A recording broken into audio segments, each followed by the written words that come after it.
In Papua New Guinea, a tradition that is significant and that is at the heart of PNG culture is the Bilum tradition.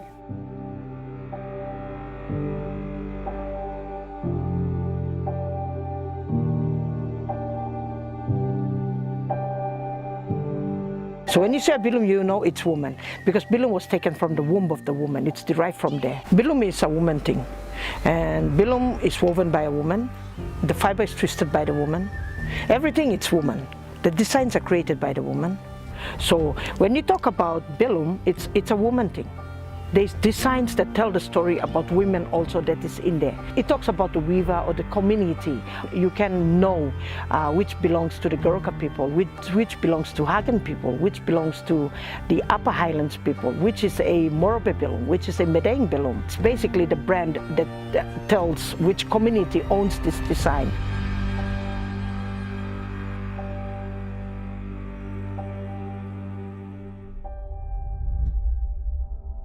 This is the ovary, or the fetus, or I mean like the ovary design. Some say fallopian tube, some say ovary. It's to do with the women's womb. It was believed to be created in the maternity ward of Goroka General Base Hospital by nurses there.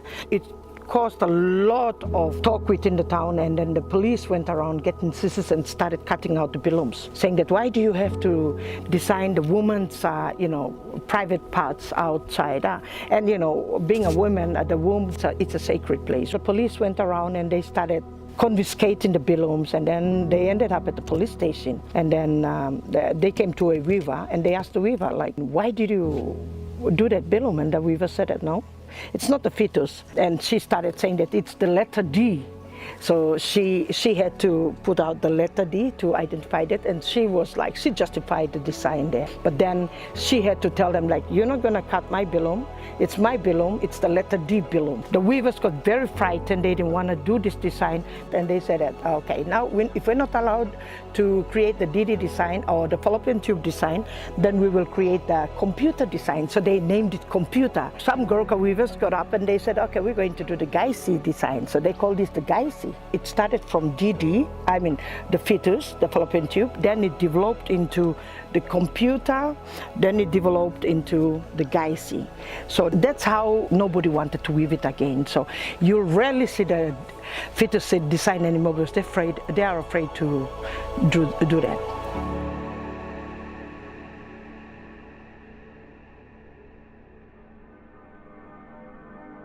It's called diamond because it represents woman, and women in the highlands and let's say all of Papua New Guinea, women are treasured because we get bright price out of women. They are valuable to us. That's why it's called diamond. So the diamond design it's basically a traditional design. It differentiates the women, the younger girls, from the married women. For example, if my daughter just became a young woman, just past the puberty stages, now we put her in the little house Mary, and then we keep her away so she doesn't come closer to the man or come closer to the father and the mother of the family. So it's the mother that goes there and feed them, and the aunties. During the whole week, people go sing, and they celebrate her, passing on into being a young woman. There's two links that goes with the diamond. There's the half diamond and there's the full diamond. So the diamond one is the one that is the very young one that is coming out of the house Mary, and the half diamond is the one that is accompanying them. So they will know, they put the focus on the diamond one, knowing that she's the one that they should be thinking about their, son or something like that. So it's a different story that align it together. So that's a design that hooks up the women rather than the men. So if you're a man running around with a diamond design, thank you. You're supporting us, the women.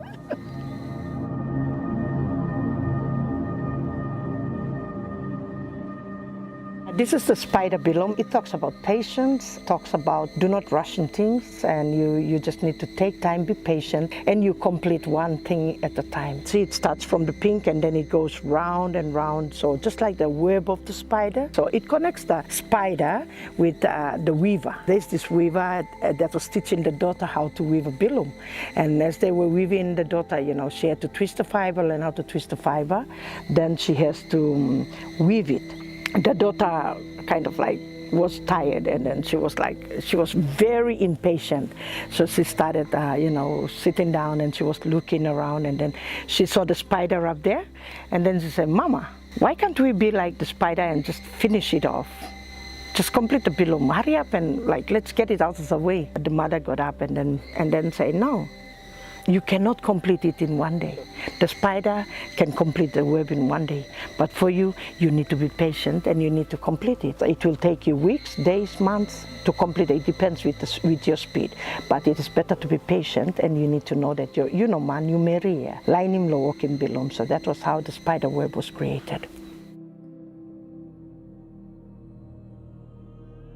The skin pig design is more like a trademark that we use as our story, and it talks about who we are. It talks about women in a community or in a village, let's say in a village. The marginalized women and the women of higher status, when they say big mumu in a village, the people of higher status, they come in bringing the pigs and all this for the party or for the mumu, while the women that, let's just call it as women with no value, but are living in the village, the old women, widows, women without husbands, single mothers. In common, in Goroka language, we call it ghetto. So this kind of women, they're the ones that will bring in banana leaves for the mumu, and there's these elephant grasses that we use to go around and cover the peat. Then they're the ones that peel the cows. They're the ones that fetch the water from the creek, bring it back to the mumu place. So the ghettos do that. The skin pig design is a story that talks about the ghettos. So when the pig is removed from the mumu, the heads and the arms and the legs and the backbone and the breast are given to people of higher status, leaving the greasy part of it that is attached to the skin and is laid down.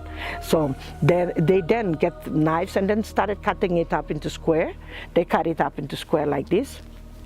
They cut it up in square like this, and then they give it to those ghetto weavers, ghetto women. There's this one woman, an old woman who is a widow who doesn't have a husband, and she was there, and then she was given the bead.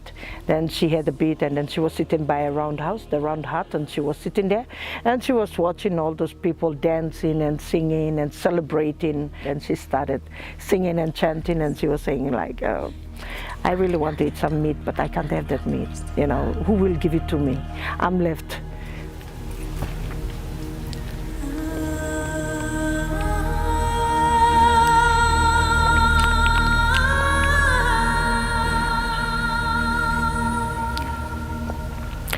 Yes, so I'm left with the greasy part of it, and I can't have that. So she was, in fact, she was so worried, and she was singing and crying and, telling them that I don't have my children, I don't have my husband to give me pig, but give me the meaty part of it. I have the greasy part that I will have to have. So she took that, she just sat there and she was chanting and singing. So that was how the skin pig design that was created in Goroka. I'm in that category. I don't have my husband with me, and so it tells my story. I want to do something that will support them. So that was why I created the design here and the skin pig design here. So it's very painful, but I had to bear with it so that we tell the story, and it's more like a campaign against mistreating women, treating women like they are second class and all this. We all have to be the same, and even though we don't have a husband or we come from a poor family, we are widows and all this, we deserve a space in the society too. So that's how the skin pig design is taken forward by Goroka Bilum weavers as our story about how our grandmothers, my aunties, and the old women back in my village are treated.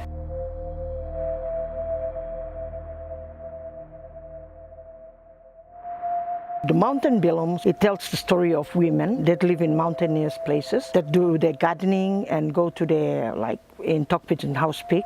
It's basically the route that the woman takes every day to go in through the bushes to go and do the gardening, look after their livestock, fetch water. They live among mountains. So this old woman, you know, at one time sat there and then she could not climb the mountain anymore to go do her gardening. So she just sat there, looked at the mountain and then started, you know, singing and chanting and saying that, where else would I go to? This is my place. I belong to the mountain. So she started creating the mountain design to tell the story that that's her life, that's where she belongs to, and that's where she will live and she will die there.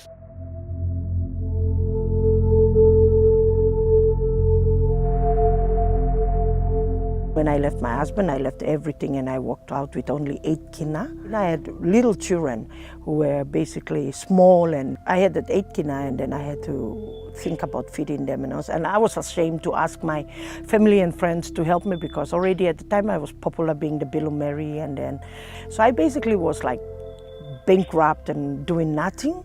So I had to revisit the skill, and the only skill I had was Bilum weaving. I didn't have any skill that can get me employed to do some work.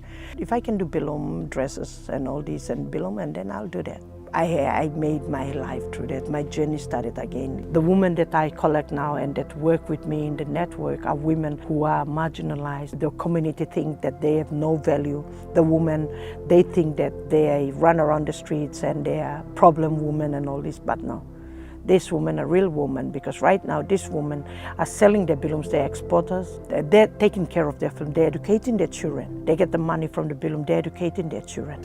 They're paying for their health bills, medicine and their hospital. We work more like a pyramid now. So one is employing another 5, 10 women again under their network to be Bilum weavers. So every time when we want to sell, they come in with more Bilums because they have their own women that are working for them again. So if we look at our society today, it is more like we have the culture and tradition there, and we have the Western influence there. So it's just the same as Bilum. Bilum, we weave all the designs together. We do weaving and looping. So we twist the fiber, we create a loop that's from the weaving technique, and we join the designs with the normal house and the paws and all this. So it's weaving everything together to create something. So if we look at that, and if we look at our life now, we have to adapt into that.